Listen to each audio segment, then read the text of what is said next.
out there in podcast land. This is your old pal, Bullwinkle J. Muth. And right now, it is my pleasure to introduce to you my favorite podcast, Steve Rizzo's Hey, I'm Talking Here. And do me a favor, will you please share this with your friends, family, business associates, and anyone you know, bub. Thanks a lot. Enjoy the show.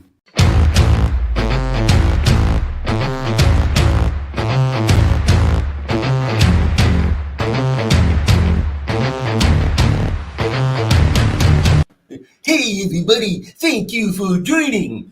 Hello everyone, how are you? Thank you for being here. And welcome to Hey, I'm Talking Here. And I'm Steve Rizzo, in case you don't know. That's my name. I'm sticking to it. And we have a wonderful show for you today. And the title of this show is called, Who Do You Think You Are? And how many times have you said that to someone? Hey, who the hell you think you are? Huh? How many times have people answered you when they said that? That's the amazing question. And we do have a really good show. And actually, what I'm going to do right now is introduce my guest co-host and a wonderful person, a good friend of mine. I met her by doing other podcasts, and she's wonderful at what she does. And she has a wonderful podcast of her own called Lynn and Scott. And it's a great, great show. I've been on that show quite a few times. So without any further ado, allow me to bring up Lynn Serrano. Oh, thank you, Steve. Thank you for having me. I was only kidding, Bullwinkle, but I actually guessed who you were doing. You didn't know that?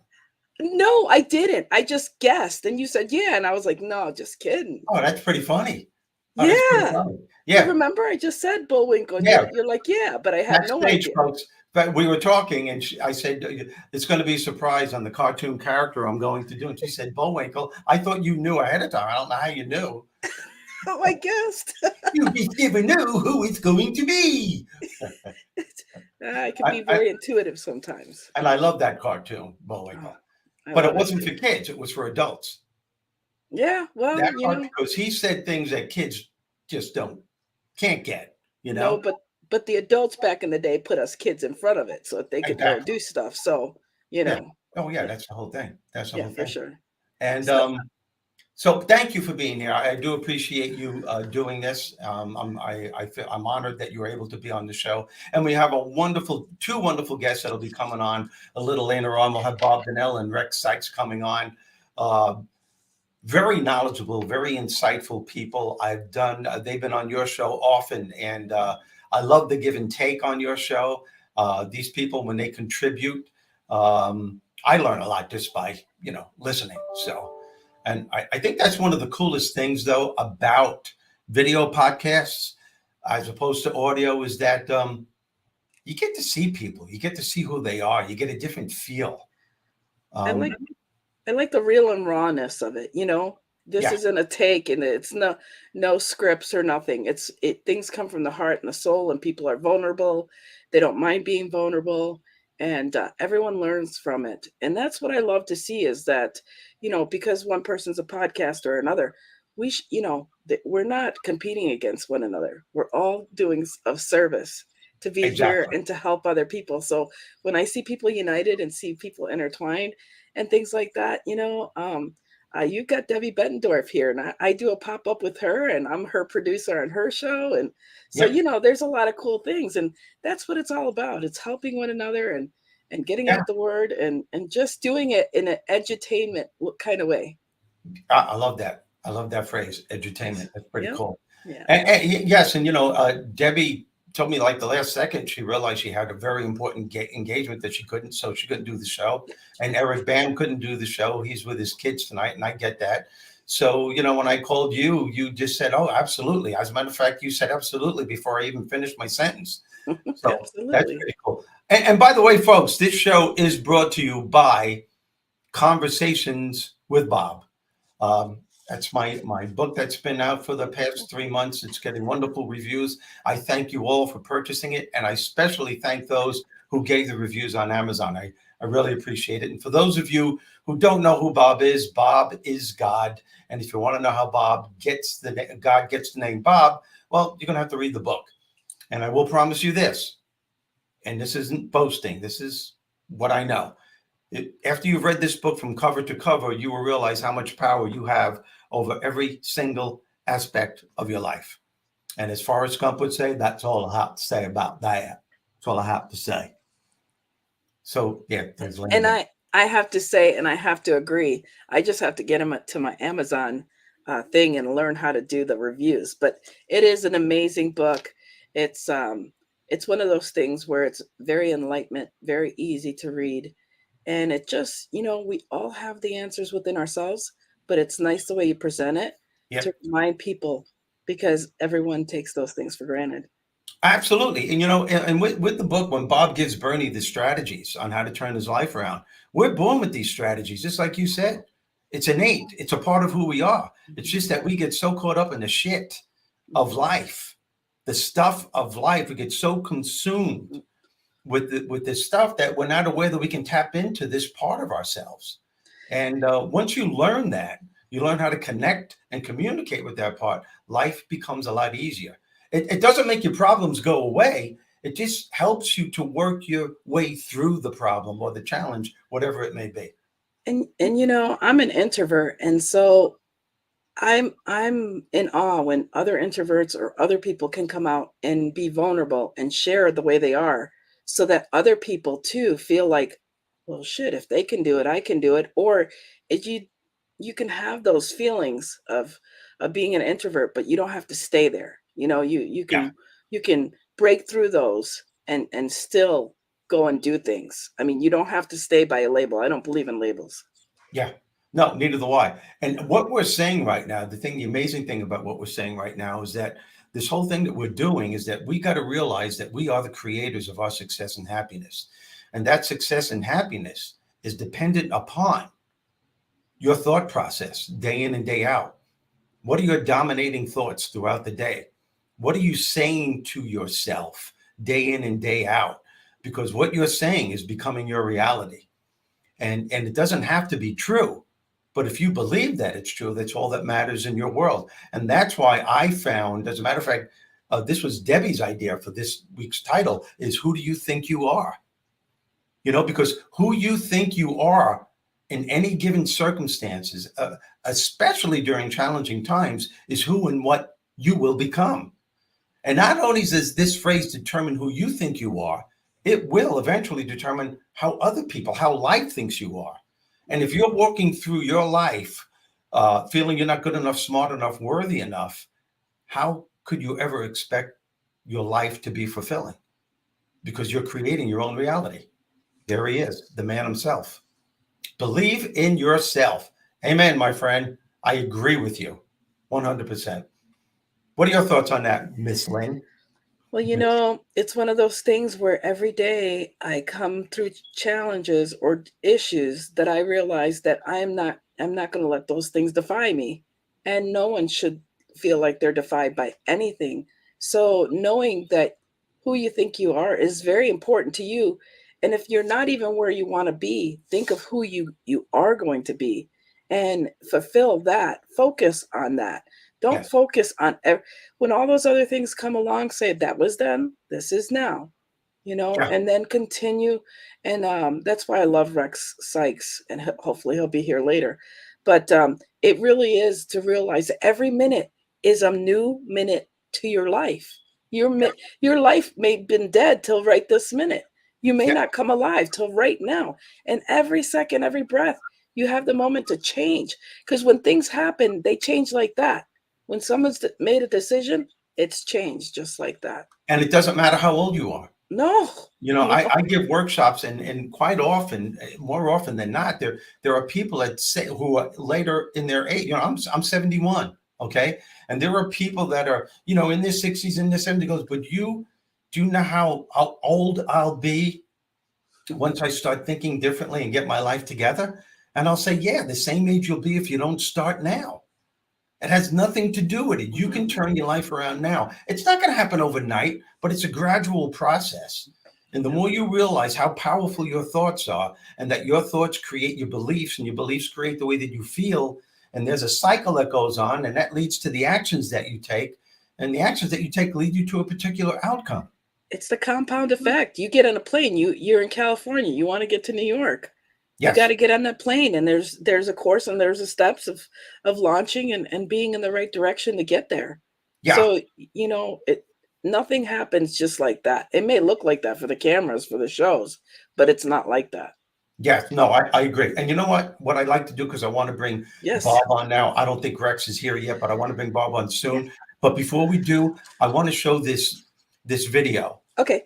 The word according to Bob. I created 16 of these. By the way, I didn't do this. Bob spoke through me. Okay. So this is one of the biggest lessons I've learned. What truly successful, happy people know about life. It's about shifting your way of thinking to turn your life around. So, Bruce, let's watch this video, and then we'll bring Bob Donnell on.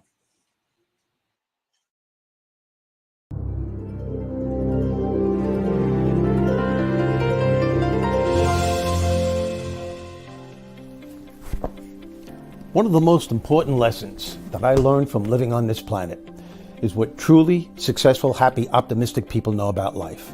That they will experience good times and bad times, that they will have sad days and ecstatic moments, that nothing in life is permanent, and that success and happiness depends on their ability to ride the waves of change with equanimity. Successful, happy, optimistic people are not exempt from the trials and tribulations of life, my friends. In fact, some had to overcome incredible circumstances to get to where they are today. But they have this one thing in common, this uncanny ability to shift their focus and their way of thinking to connect to a higher part of themselves, especially when times are tough. That is to say that they allow themselves to temporarily step away from those moments that are bringing them down or causing them some kind of pain. And they gradually begin to focus on aspects of their lives that bring them joy and lift their spirits. They feel blessed for the things that life has given them rather than cursing what life is currently throwing at them. And I really admire the way that they find the laughter during the tough times. And it's not a question of putting blinders on or ignoring that they're going through a difficult time, but rather they instinctively know when to shift their mindsets to something that will put them on a more productive path. And in reality, hey, we all have the power to do this. And it's what I call a power shift in focus. Now, being able to create this power shift and focus is one habit that can have a tremendous impact on your life. Why? Because when you allow yourself to temporarily step away from a challenging situation, and then you steer your attention to something that gradually makes you feel better, you're replenishing your spirit, you're nourishing your soul. Hey, that's the very essence of who you are. You're recharging your inner battery with the emotional fortitude needed to forge ahead. Listen, you can't stop life from throwing stuff at you. You can't stop the unexpected from interfering with your goals and your dreams. But you could always choose how to respond. You can always choose to shift to a healthier mindset when unwanted things happen. People who are happy, successful, and optimistic know that no matter what happens, life still goes on. And they can choose to focus on the things that empower them. They refuse to give up their right to enjoy life. And guess what? So can you. And that, my friends, is the word according to Bob.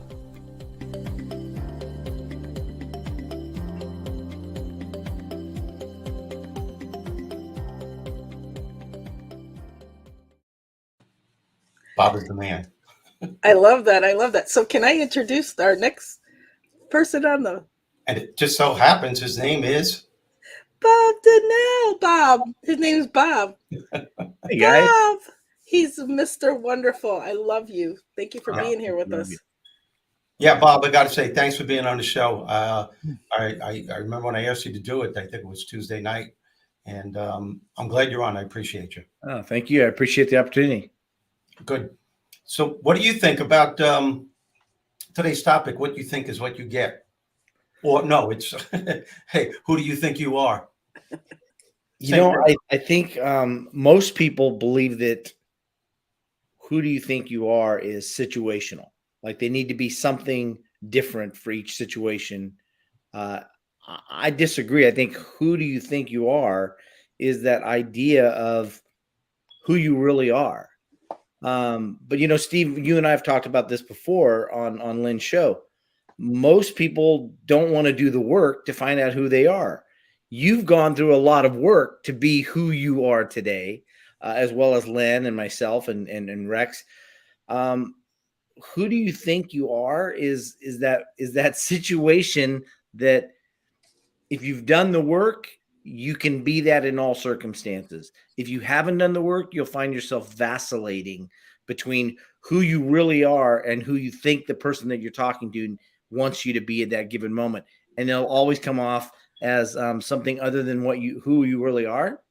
And therefore, you'll always show up differently and be perceived differently by different people. And the problem with that is nobody really knows who you really are. And they're going to, it's going to cause a disconnect because it's going to be unauthentic. Wow. You know, people forget we always are changing. We're constantly changing. And, you know, it's a process. For progress, it's a process, and you've got to go through the process in order to have progress. And so to elevate to the next level, which is right in Bob's wheelhouse there. He's the guy that helps you ask the great questions. He's a man of many little words, but says a big impact on the things he says.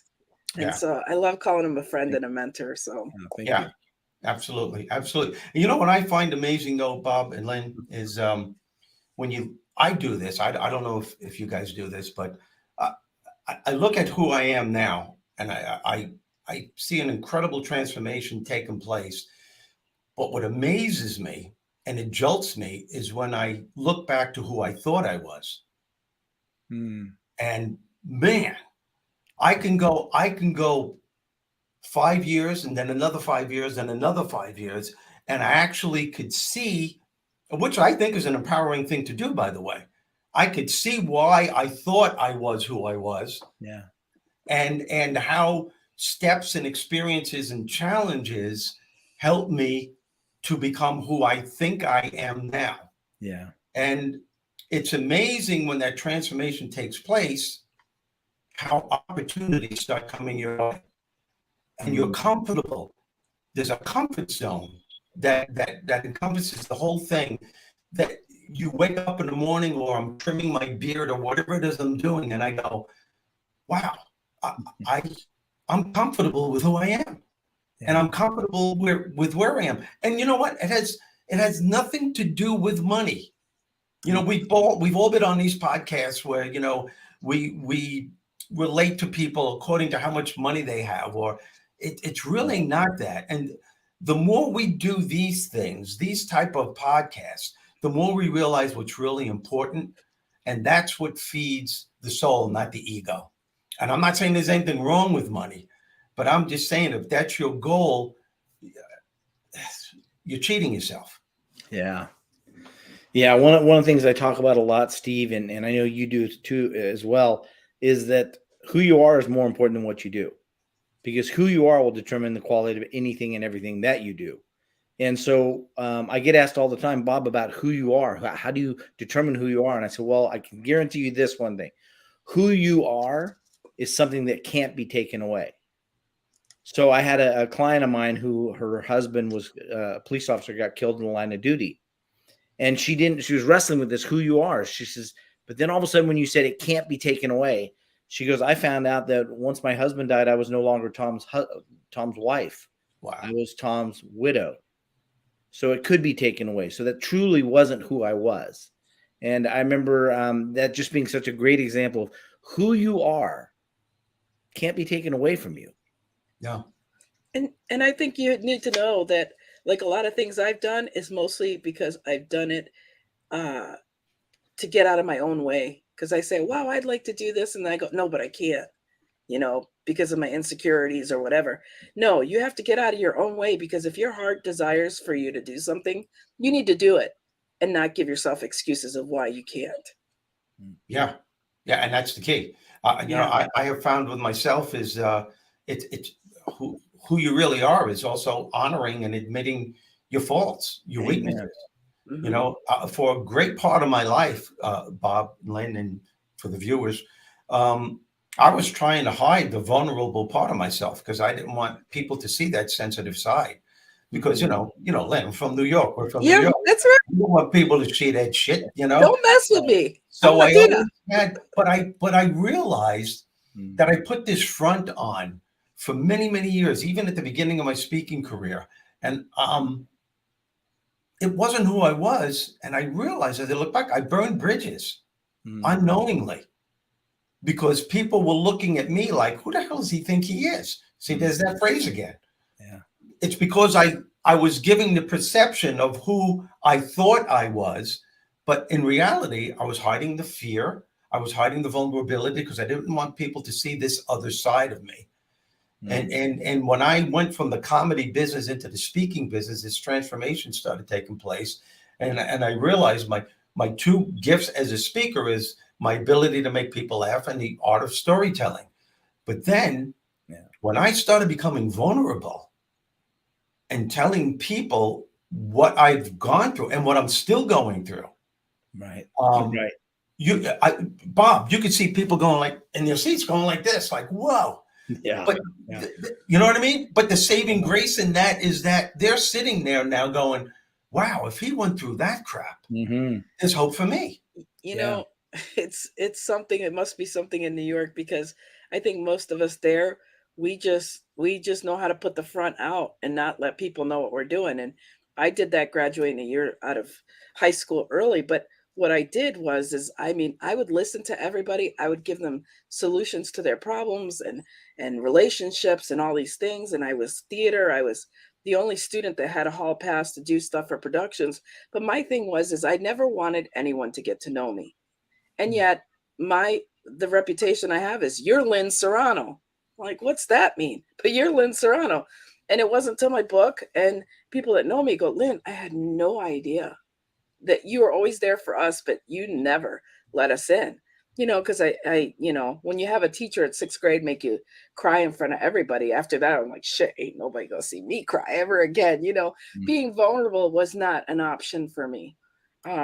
So I just learned to hold my feelings in, but what always was cathartic for me was to help other people and let them speak their voice.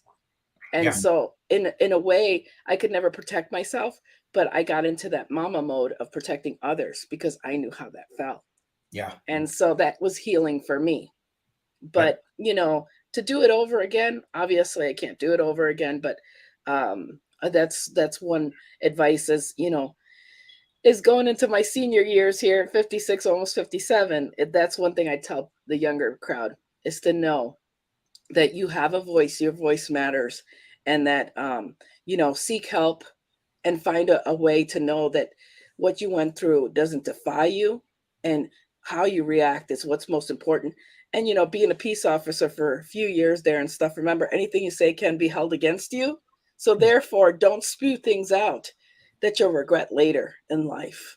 Yeah. So keep those things in, but be kinder outside, so. No, that's definitely well said. I don't know about you guys. I'm sure you guys had negative labels growing up, but I was voted least likely to succeed in high school. I was told by a guidance counselor when I was 14 years old in 8th grade in front of my mom and dad that I wasn't smart enough to go to college. So I honor that. And for those of you who are having a hard time in life, we all have that crap to deal with in one level or another, somehow, some way. But when I started becoming aware that those labels were the determining factors that were leading me to think who I thought I was. Right.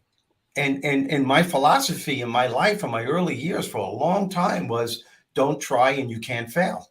And if you do try and you don't make it, quit. You're going to make a fool out of yourself. Well, can we just tell the audience right now to just peel off every stinking label? Because you're not a pegboard. You're not a bulletin board for all those labels. Wayne Dyer says that we put too many labels on things. Let go of the labels because that doesn't defy you.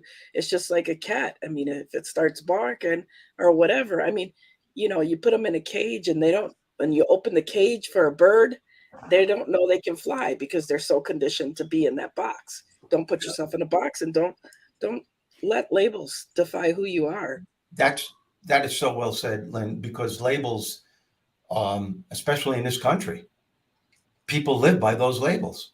Mhm. I mean, look, I'm going a little off course here, but one of the biggest mistakes I think we have in this country is being the best. And that's who you have to relate to, who you think you are. And I raised my son. It's not that important to be the best. What's important is to do the best that you can be the best that you can be. And by doing that, if you're considered the best in your field, well, that's great. But if you're not, that's great too. Or can we say be the best you can be and do your best to be the best you know you can be every time. But not to be the best and compete with anybody else, but compete with yourself. Yeah. I think one of the things I always say is be your best. Mm-hmm. Don't worry about being the best. Just be your best. Yeah. And then the segment, I want to really touch on those labels things, because I think what I found over the years in studying human behavior is that I always got frustrated that people were putting labels out until I realized they weren't putting labels on me. They were just trying to identify and something for themselves. So somebody says that person is having a hard time learning.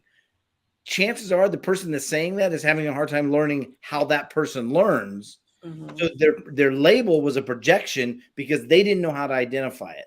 So when I started realizing that they're saying it for their own purpose, they're saying it so that they feel good about the label or a label, then it just took the onus off of me to perform the way they labeled me. Well, you know what they say, everybody has opinions and everyone has one. You know? Wow.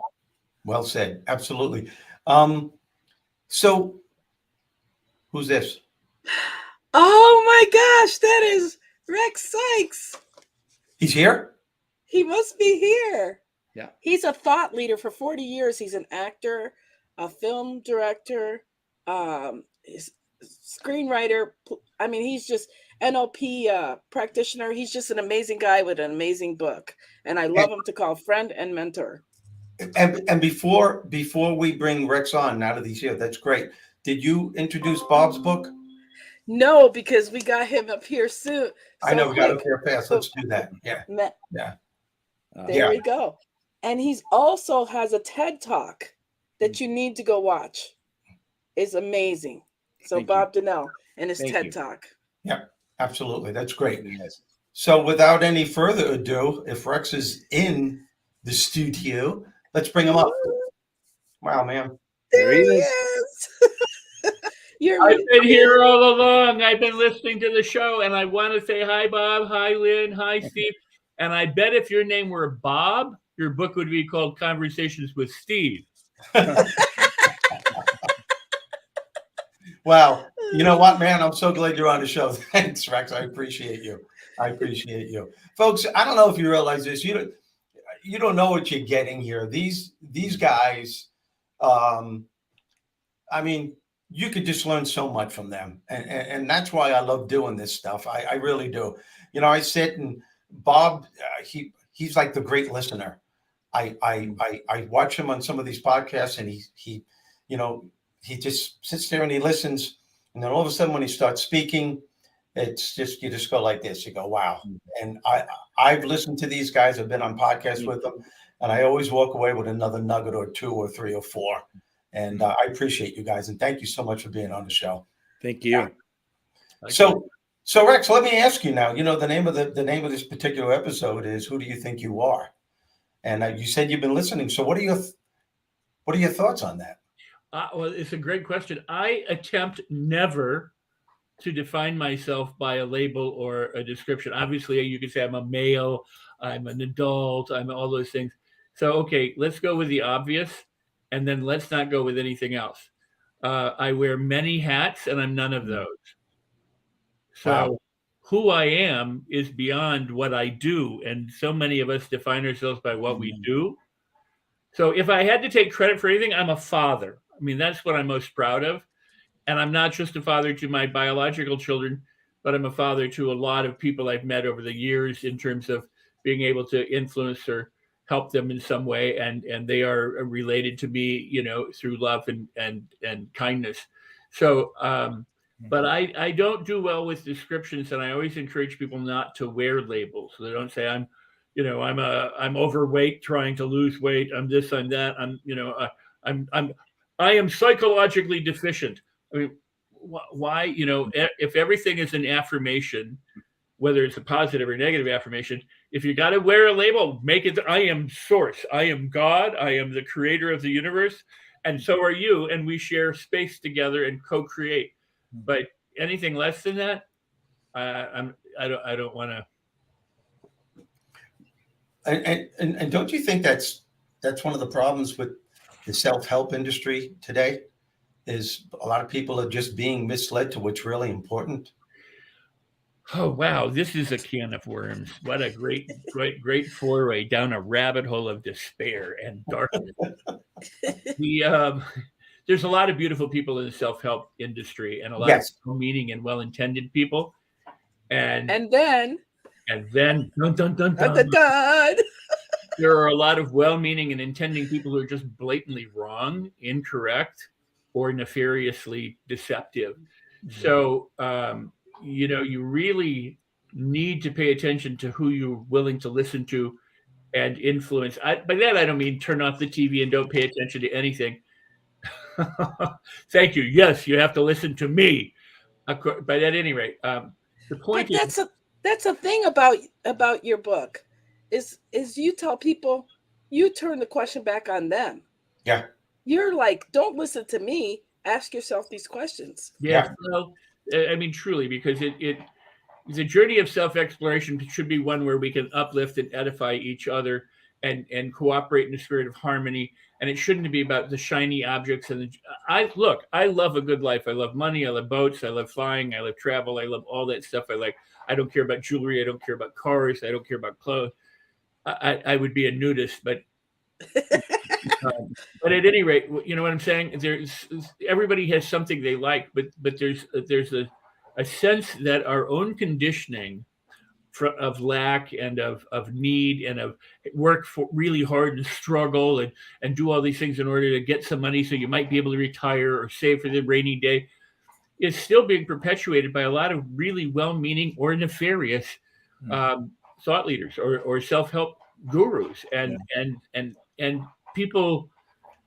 What it does is it resonates with them. It's like, oh my God, someone thinks like me, and so they are attracted to these people, and the people are misleading them and some not nefarious. You know what I'm saying? So you really have to pay attention to who you listen to, and then be open and available to listen to that. I spent a lot of time around Indian gurus, and people go, "Oh, you're a cult guy," and I go, "No one has ever asked me for a dime." I've lived in ashrams and communities. Nobody ever said, "Give me all of your belongings and give your mind over to the guru." I'm like, I know that there are those groups. I've been, I've walked in and out of those groups. But what I'm saying is there's a legitimate spirit and energy that is really beautiful and wonderful, and it can include everything, money and fame and all that stuff. But it also has a slightly, what is the word I'm looking for? Jilted, lilted edge, huh? Jilted, yeah. Yeah. Well, so, but I don't want to cast aspersions on everything, but it is important that anyone who's a seeker or trying to improve themselves should pay attention to what they gravitate to. It's not just having like minds; it's having people who can challenge and invite you to think outside of the way you would think. And then it is also having like minds and people that can, you can assist and they can assist. So. And Steve, you may not know this about Rex, but if you do go to rex.com and you buy his book there, on Amazon, he gives you almost $400 value video that you get while you're waiting for your book. You've got this course, and right there in the course, he tells you don't know what you don't know. Learn different ways. I mean, he gives you tools that we should all know since elementary. Yeah. And it's a great value. And so, I mean, there's a giving guy. He didn't say, here's $14.99 and let me give you this information. He's actually giving you this information. So, I mean, that's the difference right there, folks. There it is. Yep. Yeah. Rex, you said something which was, I think it's key, a seeker. How many of you listening right now are seeking? How many of you are questioning, what can I do to make my life better? Am I really happy? Am I leading the life that I should be? I know people that are married their whole lives and they didn't want to be, but they stayed in this comfort zone because the fear of change was more powerful than the existence that they were living, even though they could have been living or could be living a miserable existence. And that's just one example. That's just one example. People don't want to explore the depths on who they really are. And I get it, because that fear factor can control you forever. I got divorced after 33 years, 34 years of marriage, and I was the one that initiated it. I'll be honest, it was till this day, it's the most painful thing I've ever done. And someone asked me, well, why did you do it? And I said, all I could say is that sometimes doing the right thing in life can be the most painful thing you'll ever do. But it was a hell of a journey figuring out who I was, why I did it. That's why I left abruptly, because my brain was snapping. I know what it's like to go out of my mind. I went out of my mind. I moved from Long Island, New York. The next morning I woke up and I said, I have to move to California. I didn't even know why. I lived in Marina Del Rey for 2 years, and that's when I started writing Conversations with Bob. And that's when this whole thing started happening. And I was cursing on Venice Beach at 4:30 in the morning, and I said, what the hell am I doing here? And what is wrong with me? And I took another step, and I heard something within me say, you know what's wrong, and you know why you're here. You're just too caught up in your own drama to find the answer. And that was the beginning of it all. And I knew that was a higher part of myself talking to me. And this transformation slowly, painfully started taking place. I guess what I'm saying is we all have the shit to deal with, our demons to deal with.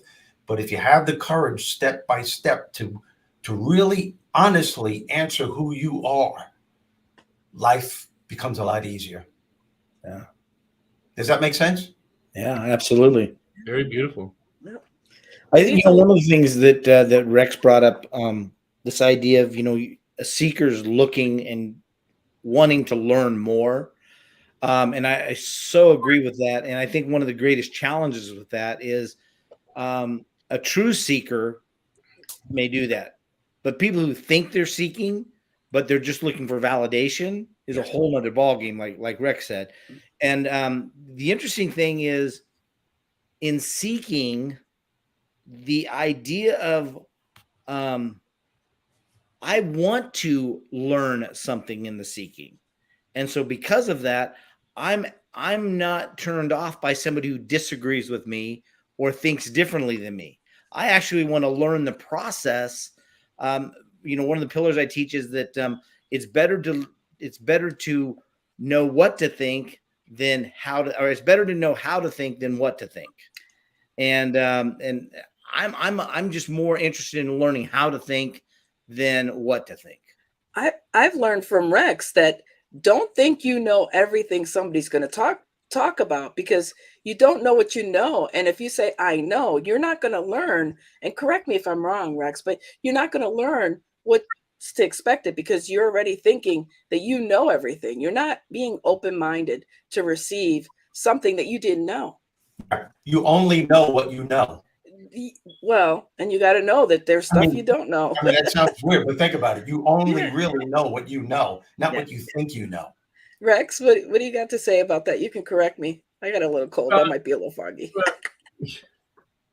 I mean, there's a lot of, we could talk for days on this subject, but there's a lot of,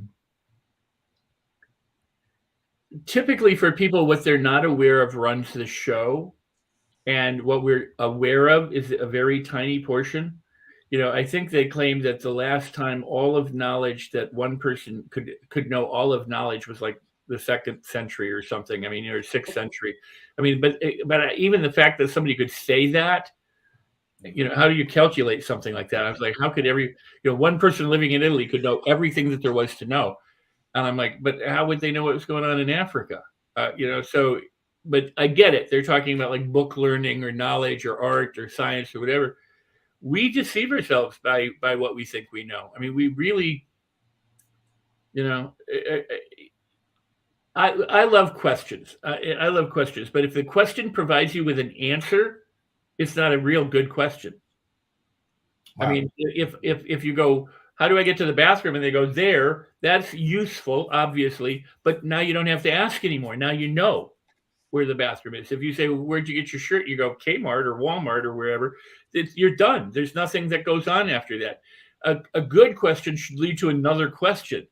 It should lead you to continue to inquire and to seek and to allow yourself to be open and experience, not to shut down and go, okay, I got it. I'm done. It's over. Should be, wow, how do you do that? Like Bob was saying, it's not what, but how. So it's like, well, then how do you do that? And they go that, and then what? And then what do you do? And after that, then what's next? How do I, it should take us somewhere instead of going, all right, I got it. So that's so well said. So what you're saying is that there's not one answer. There are layers and layers and layers of answers to that question. Well, and we typically think what's on the top of our consciousness. If somebody says, I like so-and-so, and you go, oh, I hate that, whatever. Mm-hmm. Or I hate that person, or I love that person too, or I don't like that food. I mean, it's right off the top of your head, and yeah, so what? I mean, there's all sorts of other things. There's so many other things other than that stuff. By the way, I want to stop and say something. You're swearing in Venice is a good thing. Where else in the world? So here's what I've said and I don't mean to make light of what you went through, but you can go somewhere like Venice, or you can go into Manhattan. You go on any street corner in the world and go, and you can scream your head off, and people walk around you, but they'll let you do it, right? Yeah, amen. You go anywhere in the world, stand on a corner and go, I know. They will cart you away. If you're enjoying yourself, if you're laughing, if you're having fun, get them out of there. Obviously, there's a screw loose. Being angry, frustrated, sad, mad, fearful, whatever, is normal for most people. That explains what happened to me in Montana in 1987. Okay. Yeah. Okay. Well, that's so funny, but that's so true, too. In Venice Beach, you can do that because that's what they do. I fit in. But yeah, it was. As a matter of fact, I lost my voice. I mean, I was my veins were popping out of my neck. But it was very healing at the same time. It was exhausting, but that's how I started finding myself, by admitting my mistakes, the fears, the chances that I had, that opportunities I had, and stand up that I sabotaged because I didn't think I was good enough, bad enough, smart enough, or worthy enough, because those labels are being voted least likely to succeed. And this isn't a pity story. This is what happened. I'm beyond that now, but I will tell you this: those labels will always be there. You can't make them go away. They're in the canyons, in the recesses of your mind. You got to make sure that they stay there, because one negative thought can invite other negative thoughts to come into play, and then they come back to haunt you again with a vengeance. They're always there. You got to know that you are the creator of your success and happiness. You create your own way of thinking. And if you go on that negative rampage, some people call it negative self-talk. I call it self-curse talk, because you're casting a spell on your life. You feed it again, and the whole cycle starts. Hey, Steve. You want to know what Rex thinks about the word sabotage? What? Go ahead, Mr. Rex. No, wait, not at the moment. I wanted, but thank you for that. But I wanted to chapter 3. But I wanted to say that if you consider your thoughts crows, the blackbird crows, right? If you have one crow, and then you have 2 crows, and then you have 3 crows, pretty soon you have 4 or 5 or 6 crows. What do you have? A murder of crows. I mean, the whole flock of crows, a murder. So all you have to do is realize, if you have one negative thought, you're expecting more negative thoughts. What do you have? You're triggering your dogs for crows. Is that a crow doing an impression of a dog? That's a crow doing an impression of a dog, exactly. What is that? That's funny. That's funny. Bark like a chicken. Oh, that's great. That's great. This conversation can go a little. Let's just go just a little bit. Take this a little bit more, and before we end the show. But I like where we're going with this, and I think the key is just to let the listeners know and the people know that, man, if your life isn't working, guys, correct me if you want to add to it, or correct me if I'm wrong. Just keep asking yourself questions. What can I do to make my life better? Amen. What is it that's holding me back from being me? Yeah. There are a lot of people in all kinds of relationships, business relationships, personal relationships, relationships with their kids, with their spouses, with their bosses, with their fellow workers, that want to say something. They want to say what's on their mind, but they're afraid to. And you're keeping yourself imprisoned. And what you're saying is, this is who I am. Yeah. And that's really not who you are. That's who you think you are. And you're going down a road that's doesn't have to be that way. You're not defined by the things you do. I mean, so, when you say, who am I? Today I could be a jerk, but in a few minutes, Yeah. Those are, go ahead, Rex. Well, I just solve it by when people say, who are you or what are you, typically say I'm an asshole and then they leave me alone. And it's true. I mean, it's true. There are parts, aspects of me that are a total asshole. And I'm sometimes happy about that and sometimes not so happy about that. It just is. Yeah, exactly. Well, my granddaughter told me just a couple of weeks ago, she was sitting on my lap. She's 7 years old. She goes, Pop, sometimes you're really an asshole. And I swear to God, she did. Wow. I just looked at her. I said, you're right. She goes, I just thought you should know. I said, I already know that. Thank you very much, though. Out of the mouth of babes. There you go. There you go. But So, the people who don't know they're assholes that are the problem people. Oh, yeah. Oh, yeah. And I think that's what gets my goat, and I brought it up earlier. It's some of the people in the self-help industry. I'm not mentioning any names, and this is not. No need to. They're just doing a lot more harm than good. Yeah. It's life is not easy. I admit that, but it's part of the human condition to make it more difficult than it has to be. And because you're going to a coach doesn't mean that you need to follow what they feel the pattern for your life should be. Mm-hmm. It's just their opinion. Yeah. You don't have to follow, but you should be coachable if it's something that you see within other people or whatever. But, to have, like you said, a cult of trainers to follow them and not be yourself, who are you being? You're being so untrue, unauthentic to yourself. And if you're being untrue to yourself, you're not being true to anybody else either. Mm. And that's one of the pitfalls too. So, with asking who do you think you are, ask yourself who do you want to be? Who are you going to be? And then be honest. Yes. Well, there's a great metaphysical Eastern question from meditators that go back thousands of years, and it's who were you before you were born? What was your original face? Yeah.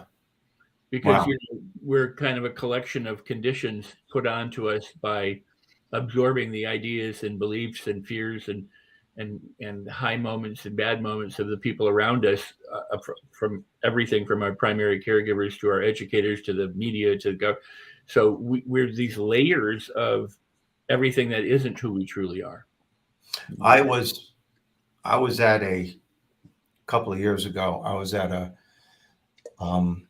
as a matter of fact, this story is in Bob too. There was a woman sitting with her husband, and they got so loud. I was sitting at the bar eating dinner, and they were sitting at the table just a little bit away from the bar. And they just had this argument, and he said something to her, and he looked at her and said, "Who the hell do you think you are?" And she said, "I'll tell you who I am. I'm a slave. I'm a housekeeper. I'm a nurse. I'm the accountant. I'm the one that keeps things tidy in this house, and I get no respect for it. That's who I think I am." And then he said, "Well, let me tell you who I am." And he went through the whole thing, similar stuff. And I'm sitting there and I'm saying to myself, wow, this is who they really think they are. Not one person said anything positive about themselves. Mm-hmm. Not one person said anything. And I bet you this is who they really think they are. This is the the track that's going on in their minds. I get no respect. I do this and I do that. I'm the nurse. I'm the housekeeper. I pay the bills. I make sure this and that. And that's who they think they are. And isn't that one of the plights of the human condition? Wow. Mm-hmm. You know, I don't want to. Well, I start a lot of workshops by telling people this. I might have even written in my book. I don't know if I did or not. I don't remember. Lynn, you know every sentence and every word and every page and comma in the book, so you'll not be as good as Sandra, but. You know, people show up for workshops, and I go, "You're a success already." Mm-hmm.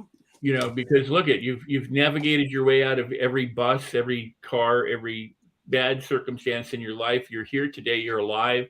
Whatever your age is, whether it's 10 or 100, you're success. You're a succeed. So you got to own some of that, because a lot of the self-help industry, or anybody, your parents, your teachers, whatever, will tell you where you're wrong and where you're not good and where you're not right and how you're not successful. And if you don't have this and you don't have that and you don't do this and you don't do that, you know, and if you don't wear the right designer clothes, you're not cool. But you know, you're already a success. You're a living, breathing, walking success. Now the question is are you liking it? Are you validating it? Are you recognizing it? You know, are you contributing to it? You know, Yeah. are you, you know, or are you ignoring it or don't know it? So if you don't know it, it's time to wake up. You're the winning sperm that made it here. Hello. Let's start there. And you know what? That's why I think Kill that sperm. I think that's why what we do is so important, you know, and that's why when these podcasts are over, like when I do Lynn and Scott's show and you guys are on, and I do other podcasts and so do you guys, you know, it's, and I love this phrase. I use it all the time. We really are sparks. We can't change people's lives. We can only be the spark that can ignite the change. That's all we can do. It's up to them. It's up to you people that are listening right now. If your life isn't working, you can do something about it. You can do it, and it's not as difficult as you think it is. It takes a lot of courage. It takes a lot of frustration, anger, fear. All the negative emotions are going to be involved. But once you overcome that and you start realizing who you are and what's important in your life and live your life accordingly, things start changing slowly but surely. And that's what empowerment is all about. So before we end the show, let's have final comments from you guys. I would appreciate it, whatever it is that you want to say. Lynn, what about you? What's It's never too late. As long as you're breathing, you have a chance to be who you are and defy yourself by yourself, not by anyone else, but who makes you happy at the end of the day that you live with. Yeah. Bob? Yeah. You know, I would close with sequence matters. You know, don't forget the first step. The first step is take the first step. Most people get so tied up in where I'm going to be and what I'm going to do and what am I going to have to do and how much. Take the one step. Just take the one step, and then we can worry about step number 2. Wow, that's what people do all the time in every facet of life. I have people call me, and I'm sure you guys do too. How do I write a book?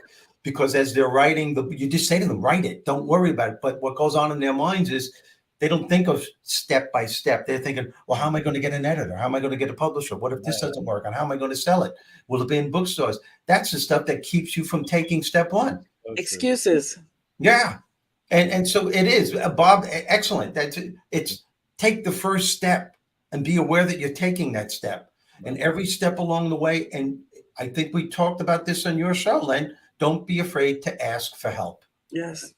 Do not be afraid to ask for help. There's always someone there.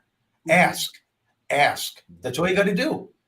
Chances are 9 out of 10 times you ask somebody that you know could help you, they won't say no. They'll say yes. And ask somebody else on the next step and the next step. Keep asking, and then you find yourself gradually. Read books, listen to things like this. There's so many things, so many opportunities out there. And don't be surprised when people start looking at you and you start losing friends that you thought were your friends. So true. And you start leaving little cliques where you would maybe had a couple of bad habits, and all of a sudden you go, wait a minute, this isn't me anymore. It's a true blessing when that happens. Of course it is. Yeah. Of course it is. But they'll say things to you. Oh, what are you, better than us? And a part of you wants to say, but it's better to take the high road and just say, I'm just trying something new. That's not my life anymore. Rex, what are your final words? So the high road, Lynn, is with all due respect, you're correct. Anyway.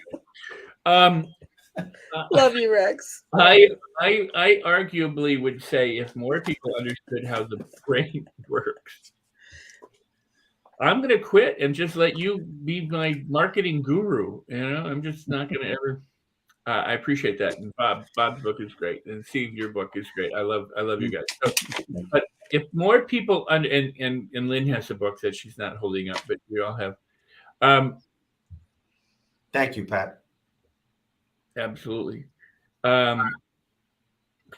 If more people understood how the brain works, they would understand this, and that is, if you consider something a problem, it's a problem. Right. It doesn't go away if you think it's a problem. If you consider something a blessing, it's a blessing, even if you might have thought it was a problem one time. It's what you think makes it so. And that's why I always say celebrate everything, because it is what it is. And if you can find the good and the enjoyment in it and make it anything other than a problem, then it is anything other than a problem. So celebrate all. See, so Rex tells you you're always right. And not too many coaches tell you that. Yeah.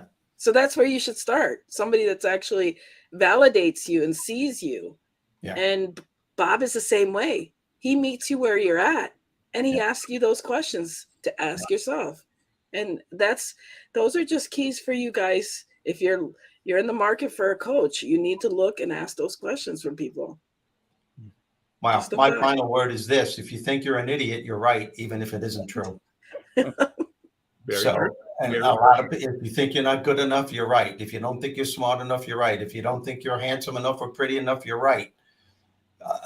Even if it isn't true. And that's the sin. That's a sin. That's what a sin is.